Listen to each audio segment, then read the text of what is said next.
The following is a special presentation of Tony Kurre Radio.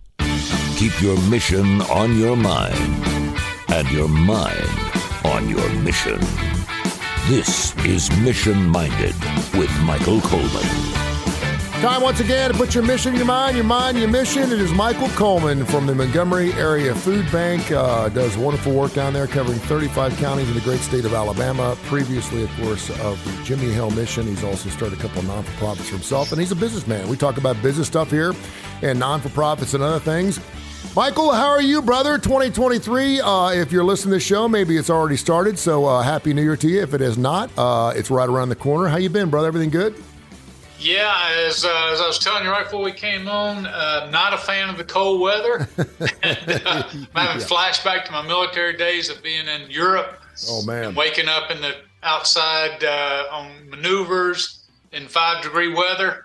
That scarred me for life, so that's why I try to stay south. There you go. Possible. Well, now you're in a different service industry. You're doing Mission Minded here on Tony Kurre Radio. You can hear it wherever you get your podcast. We're on every major industry. Wherever you listen to your podcast, you will find Mission Minded with Michael Coleman, or you can search Tony Kurre Radio. That's Kurre with a K. Also, info@tonykurreradio.net. We've done several shows where we just do emails. We'll maybe do that again next week. Info@tonykurreradio.net. So if you hear something you want to continue to talk about or throw some questions out to Michael or myself about something unbusiness related, because he's the man, feel free to do that.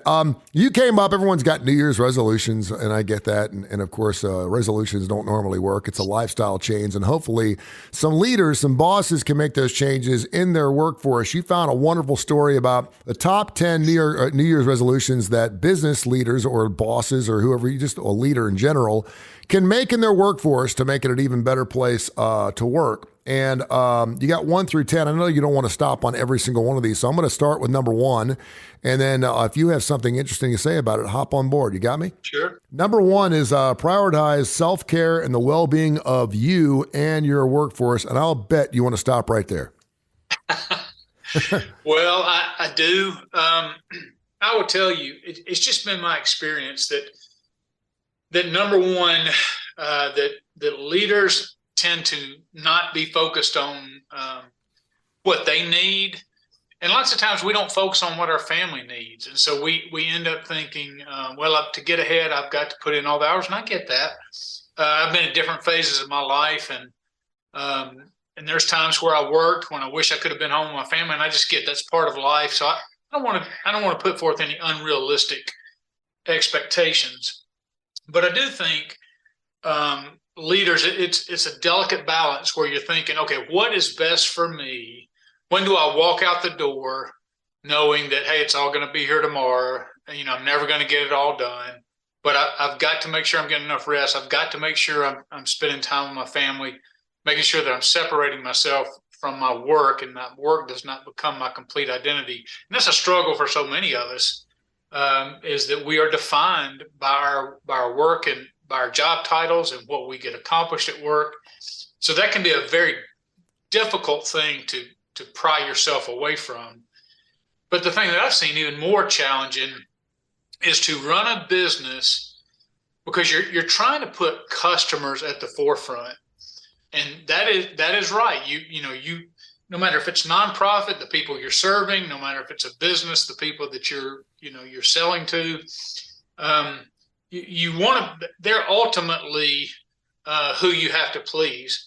But I have found that if you take care of employees, in other words, you honor employees and you help them with self-care and well-being. In other words, don't work them into the ground. Make sure that you get to know them and know the things that are going on in their life, and then you make accommodations from them. It pays off in the long run. It pays off in loyalty. It pays off in just better perspectives. It pays off in better attitude. It pays off in productivity. So let me just throw out an example. Yeah, I've experienced this many times. Is you get to know when, if you know your employees, then you begin to recognize when something is off. And so if I don't know you and you're quiet one day, I might think, oh, just whatever. But I know when employees are just something's not normal. And everybody's going to have 1 or 2 days, but there becomes times where I have to pull an employee in and I say, hey, you just don't seem yourself. Would you share with me what's going on? I may be able to help. And sometimes that help is just listening and just saying it's okay to be going through, whether it's a loss of family member, whether it's you could be having marital struggles, you could be having financial struggles, you could just be having personal conflicts, whatever it is. But if you take that time, and you may say, well, I don't have 30 minutes or an hour to sit down with my employees to go through that. But what you gain in the long run by caring for your employees will more than pay back that hour you missed talking with them. And that trust and that loyalty that you build is just immeasurable to me. And so taking on their pain and their struggles and letting them know that you care and letting them know that you're willing to accommodate them to the best of your ability. I just really recommend that, because your whole organization, the culture will become a better place to be. And I think a lot of people are listening to what you just said, and they're like, I've got my own problems. I'm not a counselor. I'm not a therapist. I can't take on an entire workforce and their issues. That's what a leader does. We're not, if you're listening to that right there and you're like, well, that's not me, then you probably don't need to be a boss. You probably don't need to be a leader, because that's what great leaders do. And that kind of rolls us into number 2, top 10 leaders resolutions for 2023 is be present and prioritize people. And I'll just say this real quick, because I've been through 13 different GMs before I started my own business here with Tony Kurre Radio. Every one of them sat down with me, because I had over 30 years of experience, 30 years in that building with that company. And they all sat down. They wanted to hear my ideas. They really seemed like they genuinely cared. And about 3 months later, I never saw them again. And it was like they totally forgot what I said. The thought process was there to sit down with every employee to find out how they're doing. And then they just totally forgot what I'd even mentioned. So just be careful. If you're going to open up that door and you're going to be that person, you have an open door policy, quote unquote, make sure your door stays open. Number 3, get clear on your intention and purpose. Lead from love and be in service of. When I saw that, if that was a definition in Webster's, I'd see a picture of Michael Coleman. I know how you work. I know how you treat your employees, but get a little deeper into that one. Yeah, lead from love. And it can be true of any of us. I mean, there's great leaders who are in the business community, great leaders who are nonprofit, but in the nonprofit realm specifically, you have to just genuinely and authentically love the people that you're trying to serve, which is whatever area of service you're in, whether it's addiction recovery, whether it's food like I'm in right now, whether it's workforce development, just people who are battling challenges in life and just struggling to overcome them. You have to genuinely care about people. And again, that comes back with the whole organization, instead of being focused in what you want, it has to be what is in the best interest of your clients and what is in the best interest of your employees. And what I have found is that it can be a delicate dance when you're trying to match those two things. I'll give you an example. We've had to work some weekends, some Saturdays, and that's not preferred by the employees, and I get that. Nobody, wants to work on a Saturday.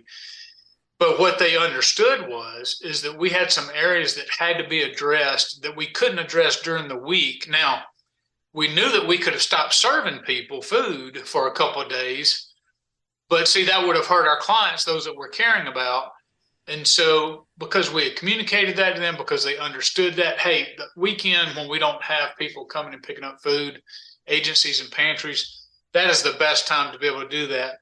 But if you build in the culture of, if you yourself as a leader show that, hey, I'm going to be right here with you. I'm not asking you to do anything I'm not willing to do. And I'm communicating that, like it says, be clear on your intention and purpose. Hey, our intention is we have to take care of those who have food insecurity in our communities. And we care about them and we serve them. And that's what it means, is we put their needs ahead of our own. And I have found, while employees are still not going to be happy about working, they don't push back near as hard because they get it. This is what it means to serve others. It means you're the one that's inconvenienced, not your customer. There you go. Top 10 resolutions with Michael Coleman for leaders in 2023. This is Mission Minded. Info at TonyCurryRadio.net. If you'd like to email the show, we get lots of emails about it could be any question about non-for-profits, about business, about employees, about whatever we have. We've had harassment emails. We've also done shows about toxicity in the workplace and just how dangerous it can be. And certainly it's one of the big reasons people quit. Number 4, tend to the soft stuff, in quotes, the unspoken and intangible, and the cost of negative energy in your organization. I know this is not one that you specifically wanted to harp on, but tell me, what is the soft stuff? What is that? Yeah, so the soft stuff is stuff that you can't, like it said, it's the unspoken, it's the intangible. So everywhere you go, the idea is you want the employees to be as productive as possible. And so when I look at employees, this goes back, I think I've said this before, when I especially my higher leaders in the organization, when I call them in and I tell them, listen, I don't know what your limit is, and I'm not interested in pushing you past your limit, but I also want to squeeze more juice, as the saying goes. So what I tell them is, hey, I'm gonna give you a task, and I say, hey, you knocked that, or not a task, but a project or an area of responsibility, and I say, hey, you're handling that with ease. I don't know where you are on your individual tank level, so I'm just going to keep filling that up and keep giving you stuff until you get to the point that you recognize, hey, that's all I can handle on my plate, and you come back and tell me that, and then I have some perspective, because what happens is, I have found, especially mostly with entry-level employees, but it can happen all the way across the chain of command, is that when employees do not have enough, when they're not being used, all their productivity is being used and they have spare time, then usually that's a time to go and talk with other employees, interfere with their work, and lots of times then anytime you get 2 or more people together, you can turn that into an instant gripe session. I've had to dismiss people from here and everywhere I've ever been because they simply they just took negativity wherever they were. Mm-hmm. And so I've had to tell people that I understand if you have challenges, or if you're upset about something, or you don't agree with something, and we've set up an environment for you to be able to deal with that. You can come talk to me about it. You can ask me why something's going on, or you can question that. But for you to go to your peers and just go around and complain and gripe every time you don't have enough to do, then not only do I have to now overcome your negativity, but that instills and creates negativity within other employees, which otherwise wouldn't be there because they don't feel that way. And Michael, you've made them to feel that way. And that's one of those things that you cannot change overnight. I mean, I know a lot of people with good hearts that are nice people, and they're just glass half empty people. I don't want to consider them negative people, but I mean, they're the same people that will say, well, it looks like it's going to get sunny tomorrow. And they'll go, yeah, but it's rained for the last 4 days. It's like there are positive people that are always looking forward. There are negative people that just always want to bring.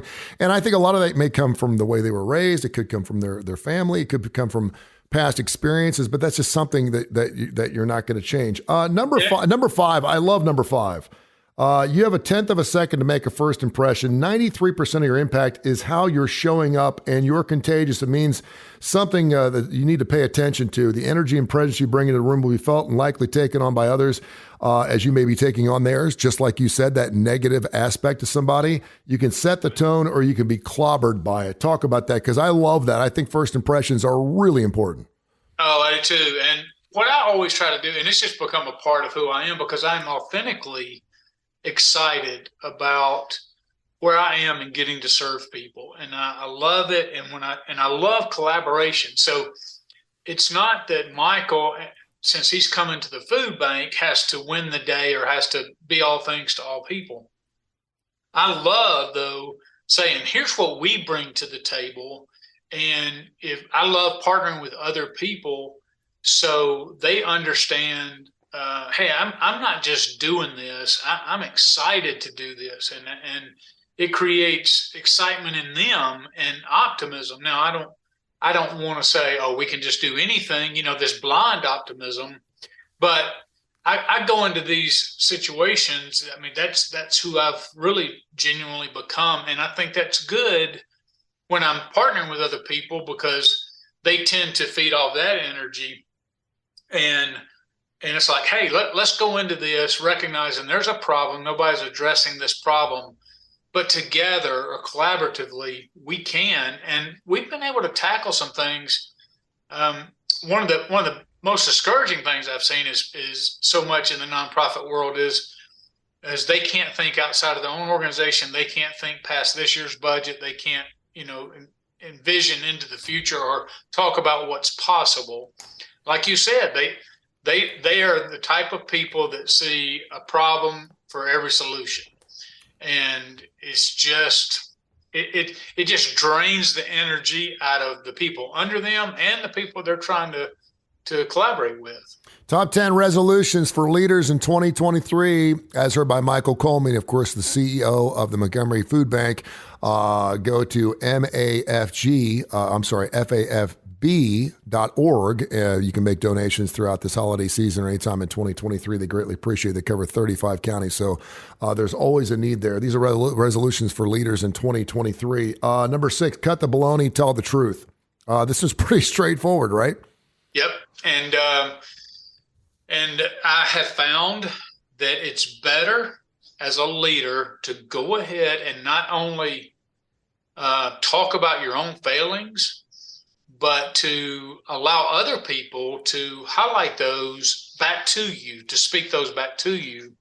So in a way that they don't fear retribution, because if you tell them, and I do, I say, look, my goal is consistency. And number one, if I'm doing something that I've expressly forbidden everybody else from doing, I want you to call me on that, number one, because I may not be aware of it. Number two, I think I want what's the best thing for other people, and we're all going to work towards that. And so I said, you're going to fail, and I'm going to fail, and we're just going to be honest about where the failings are. But nobody's going to get punished for trying something and failing. And so again, it's just going back to setting up the culture to where I expect you to take control of your area. I expect you to make timely decisions, but you're going to be accountable for it. But I'm going to be accountable for it as well. So I try not to elevate myself up on a perch that just sits around and looks at where other people are failing. I own it, and I will tell you. And I tease people. We joke and cut on each other, but I allow them to do it right back to me. Yeah. Because I know that I'm in the moment. I think I'm making the right decision, and I totally botch it up. And they'll tease me about it, and I just smile and grin and laugh because I'm no different than they are. I'm just, but what it does is it helps them understand the expectation. We're pursuing excellence, but boy, we're going to screw a lot of things up on that pathway, and it's okay. I'm not going to elevate myself over them. I'm telling them I'm going to make mistakes. You're going to know I make mistakes. I've got to own it. But if we just do that and be honest, tell the truth, and we can really move forward together in a powerful way. And I don't know if this comes with age or experience, but passivity, I just have no room for passivity anymore. I don't. And it's not that I demand answers right now, particularly if we're talking a business decision, something that you need to put pen on paper and make sure that the numbers match up. But at this point, when someone keeps putting me off over and over and over again, I always sit there, well, they haven't said no, so I'm going to keep trying. But you're wasting my time if you're just trying to let me down easy. Just tell me the truth, Yeah, I'll tell you, we are so afraid as leaders of somehow showing a chink in our armor. And I just try from the very beginning, when my leaders are in here, if I'm like, I think I've got a pretty good vision of where I want to go with this. And then there's sometimes I'm like, guys, this is all new to me. I don't have any idea. Like, let's start here, and then let's see where this takes us. But again, being vulnerable, which telling the truth means you have to say, I don't know what the right thing is. I don't have it all figured out. I'm going to need some help. And just be vulnerable really elevates you as being authentic, and that authenticity carries a lot more weight than you elevating yourself up with all your insecurities. You're like, I don't want anybody to see my weaknesses. I don't want anybody to see where I fail. And so I'm just going to pretend like I don't fail and I don't have weaknesses. that's a terrible way to lead. Yeah, Brene Brown said it best. You have to be vulnerable to be courageous, and it takes courage to be vulnerable. Exactly. And that is she's great too. She really is. Number 7, one you want to get into, getting comfortable with discomfort. If you really want to lead and create impact, you've kind of talked about this, you're going to have to get comfortable with your discomfort. Explain. Yeah. So the author may have meant one thing, but how this kind of struck me was, I've seen leaders who are micromanagers because they want to have control of everything. So imagine, let's say you have 7 departments in your organization, and you're like, okay, well, everything's got to go through me, every decision. So you have department A, B, C, and department A has all this stuff moving, but has to stop when it's time for your decision. Same for B, C. So let's say, okay, I get to A, then A starts moving again. Now I can answer B's question. B starts moving again. And what I've told people is I'm empowering them to make decisions. And the truth of the matter is, I've got my departments all working individually making decisions. And I don't know from 1 minute to the next exactly everything that's going on in this organization, because I'm entrusting them as leaders to move. And that makes people incredibly uncomfortable if they can't put their thumb on every single thing. And I'm like, well, if you trust your leaders, you give them a boundary and empower them to make decisions. What happens is all those departments don't need to stop every time a decision comes in. You're going forward, but guess what? You're not the one making that decision, and it causes discomfort. So the question is, do you want control of everything, or do you want genuine growth? Do you want development of your leaders? Do you want to empower your organization to move quickly towards the vision that you have? You can't do it unless you're willing to be uncomfortable. There you go. Number 8, we're getting to the top 10 New Year's resolutions for leaders in 2023. He, of course, is Michael Coleman from the Montgomery Area Food Bank. They do wonderful work down there, formerly the Jimmy Hill Mission. This is Tony Curre Radio. And, of course, you can hear the show at least 5 times every single week, also wherever you get your podcast. Number 8, take 100% accountability for your experience, your leadership, and your results. And I've worked for bosses who have done that. They point fingers first, and then they go, but it always goes to the top, brother. So, I mean, if your employees are screwing up, it goes back on the boss when the corporate people come in town. But explain that one a little bit.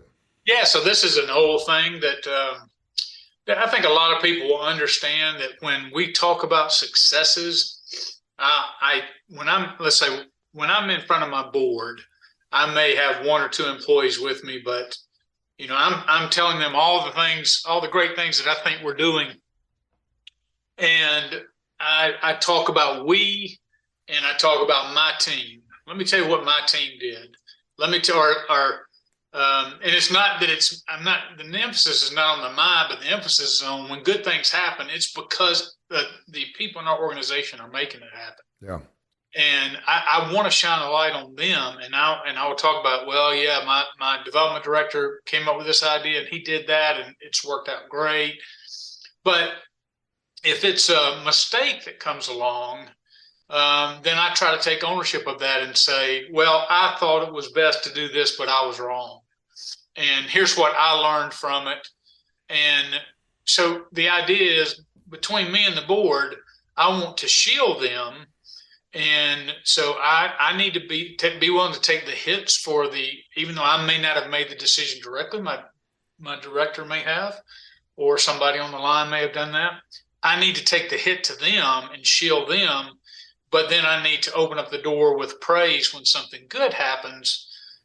And to me, that's what good leaders do. They stand up and they're accountable. And it's so easy to say, well, I empower them to make their decisions, and they're making bonehead decisions. And, and it's just, it chips away at the loyalty, it chips away at the integrity, it chips away. And it's just a bad look to your leaders. Your leaders recognize when you're saying, hey, my team's doing great, but I mess up sometimes. Pretty much. Yeah, go ahead.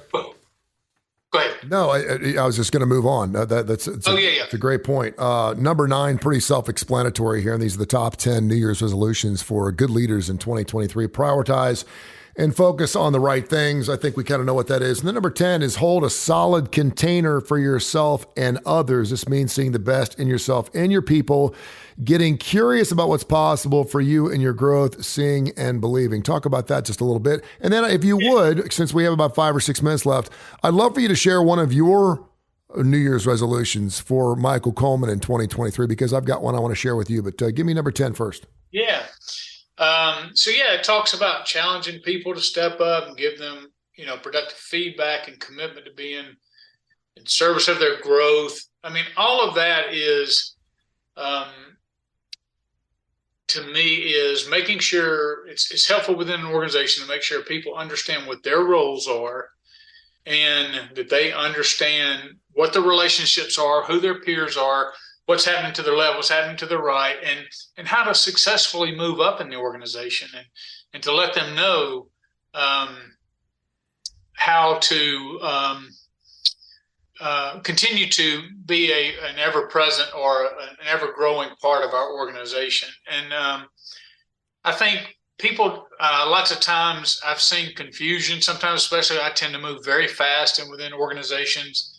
And these are the kind of things that sometimes when you're moving people around and you're trying to find the right place, you're trying to find that square peg for the square hole for the square pegs and the round holes for the round pegs. You can create confusion with some people, and they really not understand, oh, well, you moved me over here and you told me what I have to do, but I really don't understand how that fits into the bigger picture. And again, that's about connecting with your workforce, helping them understand, being there for them to answer those kind of questions, and creating an environment that is safe to ask those kind of questions. Yeah, I'd like to add one to this as a business owner, and I'm learning on the fly, and I've certainly made a lot of mistakes and thrown a lot of spaghetti up against the walls. But I love leaders who are willing to get dirty. They're willing to be part of their workforce. I think nothing's more powerful than when a foreman actually works the line one day. When I see a quarterback blocking downfield on a play, when you're getting outside your role and doing someone else's role, particularly from a leadership standpoint,